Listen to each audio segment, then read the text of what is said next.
पाकिस्तान में जो से भी रिलीजन्स हैं और उसमें जो है सबका हाल तो एक ही जैसा है। इस जगह जाके वो हिंदू हो चाहे मुस्लिम हो, सबने अपनी जो फीमेल्स हैं उनको जिसे कहते हैं पीछे रखा हुआ है। और हर जगह पे बाकी रिलीजन्स में भी बहुत ज्यादा होता है कि हमारे यहाँ तो खैर ऑनर किलिंग भी बहुत ज्यादा होती है पाकिस्तान में और मुस्लिम्स में, लेकिन ये चीज तो हिंदू रिलीजन में भी है कि वो औरतों को पीछे रखते हैं और जेंट्स उनके आगे होते हैं।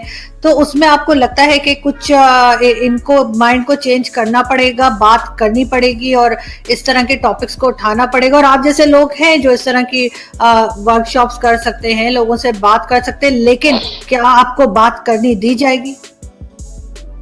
देखिए, I am from a democratic country जहाँ पे बात करने दी जाती है, मुझे तो कोई रोकता नहीं है बाय ग्रेस ऑफ गॉड। लेकिन जिस तरह की वर्कशॉप्स की आप बात कर रही हैं, yes that has to happen, that you know चल भी रहे मेरे ख्याल से वुमेन्स एम्पावरमेंट के बहुत सारे एनजीओज हैं हमारे देश में, मेरे देश में तो है। I am not sure about your Pakistan, मगर यहाँ पे तो है वुमेन्स एम्पावरमेंट। Kashmir में I think there are 50 to 60 women's empowerment NGOs that are working.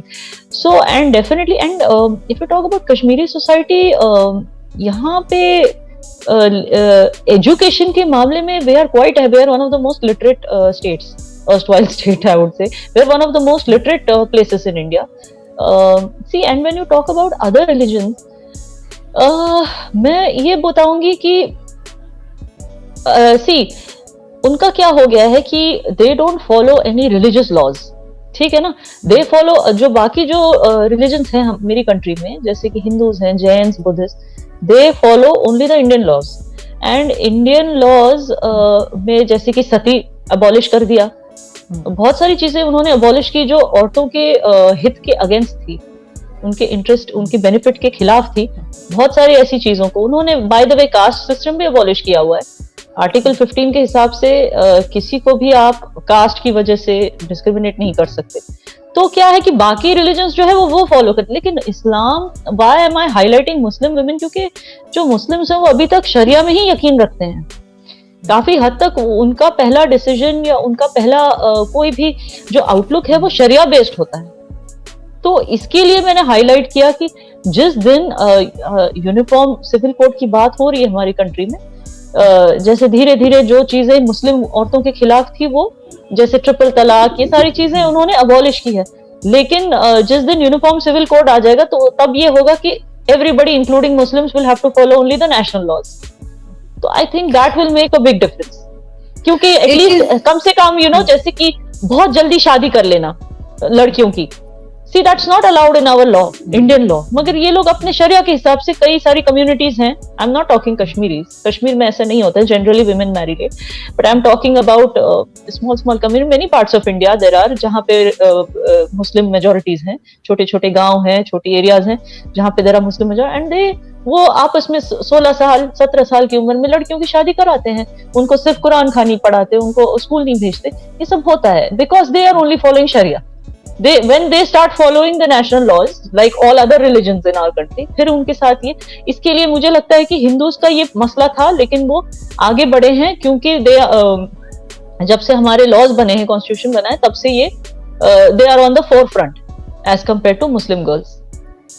आप यहाँ ना जैसे इंडिया में आप ट्रैवल करती रहती हैं डिफरेंट सिटीज में, डिफरेंट स्टेट्स में, तो आपने भी देखा होगा और मैंने सुना भी है कि जो मुस्लिम्स हैं वो एजुकेशन में काफी पीछे हैं, चाहे वो लड़कियां हो चाहे लड़के हों। उसकी कोई खास रीजन आपको लगती है, या ये कि मुस्लिम्स खुद ही आगे नहीं बढ़े या बढ़ने नहीं दिया गया? ना, मुस्लिम्स के खिलाफ ऐसा कुछ भी नहीं है। There is absolutely nothing. In fact, मेरे कुछ कजन जो बैंगलोर में रहते हैं, वो I don't remember the name of the school, वो हिंदू स्कूल में जाते थे जहाँ पे सारे हिंदू थे, क्योंकि I think they came late to the state, और उसकी वजह से उनको something happened, और उनको जो स्कूल में मुस्लिम ज्यादा थे वहां पे एडमिशन नहीं मिली, something like that। तो लेकिन हिंदू स्कूल में मिल गई उनको इजीली एडमिशन। कहते हैं एक मतलब हमें कभी फील नहीं हुआ कि हम इनकी तरह नहीं है। They never made us feel that. And आपको हिंदुज्म की एक चीज समझनी होगी, they believe in वासुदेव कुटुंब, which means कि पूरी दुनिया में हर कोई अपना है। They believe in इष्ट देव, मतलब कि उनका कोई, बिकॉज उनका कोई एक फिगर नहीं है गॉड का, कोई किसी को लगता है कि गॉड इज लॉर्ड शिवा, किसी को लगता है गॉड इज लॉर्ड कृष्णा। आप जिससे क्लोज हैं, आप जिससे कनेक्टेड हैं, आप उसको प्रे कीजिए। तो उनके लिए अल्लाह भी एक लॉर्ड है, even Allah is a Lord.